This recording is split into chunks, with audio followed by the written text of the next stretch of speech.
Assalomu alaykum hurmatli yurtdoshlar. Hozir bir achinarli holatda guvohi bo'ldim. Avtobusdan tushdim. Bugun 21-fevral kuni 2026-yil.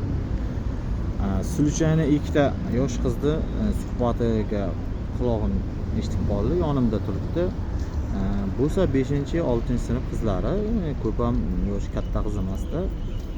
Bittasi hijobda, bittasi hijobsiz. Hijoblik mashinaga minib, avtobusga minib, yigiti bilan gaplashdilar. Keyin o'chirdi. Yondagi dugonasi bor ekan, o'rtog'i ekan. Telefoniga qarayapti. "Ha, bu yangisimi?" deyapti. "Ha, yangisi" deyapti.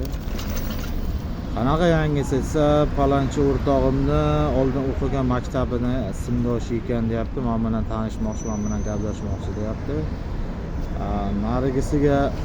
Narigi yigitingga nima bo'ldi desa, "U deyapti, meni hurmat qilmayapti, nima korоче. Biz u bilan ajrashamiz" deyapti. Endi o'ylab ko'ringlar, ota-onalar, qizlaringni salgina tekshiringlar, telefonini tekshiringlar, kim bilan gaplashadi. 5-6-sinf qizlari miyasida yigit bo'lsa, ular kelajagi nima bo'ladi? O'ylab ko'rdinglarmi? Bu gaplarim kimgadir achchiq tuyulishi mumkin, kimgadir qattiq tegishi mumkin, lekin bu bir haqiqat.